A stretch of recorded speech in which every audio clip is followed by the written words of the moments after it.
গেল ৫ই আগস্টের পর ভারতের সাথে বাংলাদেশের সম্পর্কে কিছুটা ফাটল দেখা দেয়। অন্তর্বর্তী সরকার ডক্টর মোহাম্মদ ইউনূস ক্ষমতায় আসার পর থেকে বাংলাদেশ ভারত সীমান্তে বেশ কিছু ঘটনার সাক্ষী হয় বাংলাদেশের মানুষ। তবে এসব ঘটনার রেশ কাটতে না কাটতেই এবার বাংলাদেশের সীমান্তের ৩০ কিলোমিটারের মধ্যে আসাম রাজ্যের ধুবড়ী শহরে একটি সেনাঘাঁটি করছে ভারত সরকার। ভারতের মূল ভূখণ্ডের সঙ্গে উত্তর পূর্বাঞ্চলের সংযোগ স্থাপনকারী কৌশলগতভাবে গুরুত্বপূর্ণ চিকেন স্নেক করিডরের কাছেই এই নতুন সেনাঘাঁটি তৈরি করছে মোদি সরকার। নতুন এই সেনাঘাঁটি ভারতের পূর্বাঞ্চলে দেশটির সেনাবাহিনীর কার্যক্ষমতা ও অবকাঠামো শক্তিশালী করার গুরুত্বপূর্ণ পদক্ষেপ হিসেবে ধরা হয়েছে। শুক্রবার এক প্রতিবেদনে এমন খবরই দিয়েছে ভারতীয় সংবাদ মাধ্যম টাইমস অব ইন্ডিয়া। ভারতের সেনাবাহিনীর পূর্বাঞ্চলীয় কমান্ডারের প্রধান লেফটেন্যান্ট জেনারেল আর সি তিওয়ারি গত বৃহস্পতিবার এই ঘাঁটির ভিত্তি স্থাপন করেন। এর নাম রাখা হয়েছে লাচিত বোরফুকান মিলিটারি স্টেশন।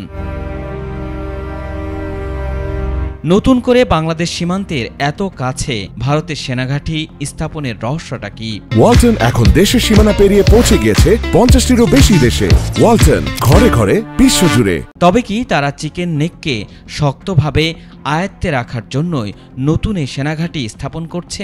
ভারতের সেনাবাহিনীর মুখপাত্র লেফটেন্যান্ট কর্নেল এম রাওয়াত বলেছেন, স্টেশনটি স্থাপন ভারতীয় সেনাদের আঞ্চলিক অপারেশনাল সক্ষমতা এবং অবকাঠামো আরও শক্তিশালী করার ক্ষেত্রে গুরুত্বপূর্ণ ভূমিকা পালন করবে। দ্য আসাম ট্রিবিউনের তথ্যমতে বিলাসীপাড়া রেভিনিউ সার্কেলের সপ্তগ্রামে নির্মিত স্টেশনটি ১৯৬ বিঘা জমির ওপর স্থাপন করছে মোদি সরকার। এই স্টেশনে ভারতীয় সেনাবাহিনীর একটি বিশেষায়িত ইউনিট, প্যারা SF ইউনিট সহ প্রায় ১৫০০ সেনা সদস্য থাকবেন বলে জানা গেছে। আসামে এখন পর্যন্ত বাংলাদেশ সীমান্তের সবচেয়ে কাছে ভারতীয় সেনাবাহিনীর সামরিক স্টেশনটি ছিল ৮০ কিলোমিটার দূরে শিলচরের মসিমপুরে। সেই তুলনায় নির্মিত লাচিত বোরফুকান মিলিটারি স্টেশন বাংলাদেশ সীমান্ত থেকে বেশ কাছাকাছি স্থাপন করা হচ্ছে।